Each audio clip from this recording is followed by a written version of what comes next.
الا تنفروا کچیرته ونوځئ تاسو د جهاد دپاره یعذبکم عذابا الیما عذاب به درکړي الله تاسو ته عذاب دردناک. که یو سړی جهاد ته نه وځي نو د چا تاوان دی؟ د خپل تاوان دی. الله به ورته عذاب ورکړي. څنګه؟ الله د عذاب ډیر شکلونه دي. بیا یو د الله د عذاب شکل دا ده چې همدغه کافر دا به ستا په ملک مسلط کړي. چې ستا په ملک مسلط که بیا به ته د بل چا د غلامۍ لاندې ژوند تېروي.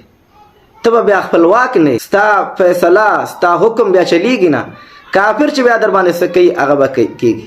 په تا به چاپې اچوي، تا به بېعزتي کوي. ستا رسنۍ، تلویزیونونه، راډیوګانې دا به په خپل لاس کې اخلي. ستا حکومت په خپل لاس کې اخلي. او دارنګې په دې رسنیو کې چې بیا دی څه غواړي هماغه نشروي.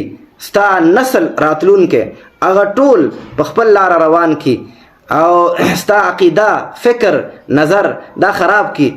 نو دا عذاب علیم ده کنه چې ستا عقیده کله خراب شوه، ستا د الله نه زړه واوړېده، په امریکا د نظر او فکر جوړ شو، په اروپا د نظر او فکر جوړ شو، خو تباه و برباد شو. چې کومو ملکونو باندې کافر مسلط شوی دی او هغوی جهادونه نه دي کړي، د هغوی نتیجه دا جوړ شوی دی چې لکه تاجکستان، ازبکستان، ترکمنستان، په دې ملکونو باندې کافران مسلط شول. چې کله کافران مسلط شول دغه وخت د علماو نه دوی پوښتنه وکړه چې څه وکړو، څه کول پکار دي. دغه وخت علماو ورته وویلې چې ختمونه وکړي، د قرآن کریم ختمونه وکړي. رسول الله صلی الله علیه وسلم ختمونه نشو کولی. نبی علیه السلام خو په قرآن کریم ډېر ایمانو او د قرآن کریم دغه برکت نه موږ او تاسو نه نبی علیه السلام ډېر خبرو. د قرآن کریم د زور نه موږ او تاسو نه نبی علیه السلام ډېر خبرو. خو هغه صحابه کرامو ته ونه ویلې چې راځي ختم وکړو. نبی علیه السلام ورته ویل چې بدر ته وځې، احد ته وځې، خیبر ته ځو، بنو قریظه ته ځو. جهاد ته نبی علیه السلام تیارېده.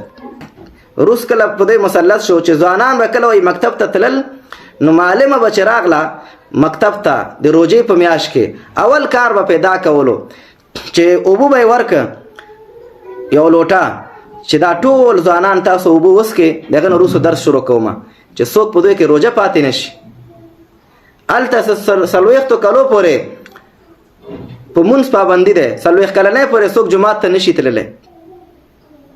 د الله قانون، د الله په کتاب فیصله خو هغه ډېر لرې خبره ده. مدرسه، جومات دا هلته نشته. هلته په عربی رسم خط باندې کتابونه نشته، ټول روسي خط باندې هلته کتابونه دي. ځکه چې عربی رسم خط باندې کتابونه وي، خو دلته بیا خلک قرآن نه خبرېږي، بیا د دین نه خبرېږي. دا د هغه جهاد نه کولو انجام شو چې هلته څوک د اسلام او د ایمان نوم نشي اخیستی. چې جهاد دی ونه که نو الله فرمایي یعذبکم عذابا الیما.